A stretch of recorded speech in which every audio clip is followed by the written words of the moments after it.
गाजीपुर आंदोलन पार्ट 2 के हीरो नायक राकेश टिकैत मेरे साथ मौजूद है। आवाज़ गला थोड़ा ख़राब है आपका, दिक्कत है गले में, लेकिन जोश उसी तरह से बरकरार है। जोश थोड़ा बंद होता है। अब आंदोलन जिस तरह से आपने जो ख़त्म सा हो रहा था उसे आपने बिठा दिया और अब वो चलने की राह पर निकल पड़ा है। तमाम कानून FIR उसको कैसे झेलेंगे आप? आंदोलन चलाऊंगा तो रिपोर्ट किसी और पर दर्ज होगी, या आंदोलन भी चलेगा या जेल भी चलेगी और कानून का भी पालन होगा। और अगर गिरफ्तारी बीच में ही हो गई तो कैसे आगे आंदोलन चलेगा? ये तो सब आंदोलन चलाएंगे, आंदोलन में चला रहा हूँ, ये आंदोलन तो किसान चलाएगा।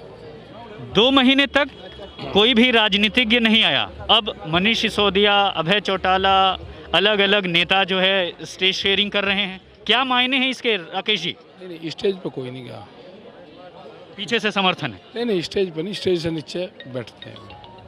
तो इस समर्थन का क्या अर्थ निकाले हम लोग कि आंदोलन अब राजनीतिक हो गया? क्यों? यहाँ किसी की वोट के लिए कहा गया उन्होंने कि वोट दियो हमको। कल आपको मंच से मैं सुन रहा था, आप लगातार कह रहे थे कि बीजेपी के लोगों, आपने कभी बीजेपी को वोट भी दिया था, तो अब क्या ऐसी आन पड़ी की तलखी है और आपको आंसू भी निकालने पड़े? नहीं होता है, अपनों से ही तो नाराजगी होती है, किसी और से होती है भाई। दिक्कत हमको उस वाले आदमी से नहीं जो जाली से परे है। तो अपने तो सुन भी नहीं रहे, सरकार में है 300 सीटों के साथ, बहुमत के साथ। बात तो सुन ले, जब हम बराबर चलेंगे तो जो गिराने का काम करेगा तो आप ही तो करोगे, जो बराबर चल रहा है वही तो टांग मारता है। दूर वाले से तो पता हमको। कौशाम्बी थाने में FIR भी दर्ज कराने की बात कही गई थी, अभी तो मुकदमा भी नहीं हुआ। किस पे? जिन लोगों ने आपके ऊपर हमला किया, आप तो मंच से लगातार कह रहे थे नाम ले करके। उन्होंने ही पहले कंबल भी भिजवाए यहाँ। मैं ये भी कहा कि बीजेपी और कंबल भी भिजवाए, यहाँ भोजन भी भिजवा, यहाँ 20 कट्टे चीनी के भी भिजवाए। तो मैं उनका तो नाम नहीं ले रहा कि वो किसने भिजवाए। समझ नहीं आता, कभी आप बीजेपी के लिए सॉफ्ट कॉर्नर रखते हैं, कभी आप अचानक से हमलावर हो जाते हैं। ये भी आपकी राजनीति का ही हिस्सा है क्या? वो तो समझने वाले का है, और किस चीज़ का कैसे इस्तेमाल करना है वो तो उसका है। जनता क्या समझे राकेश जी? जनता का, ये जनता का आंदोलन है।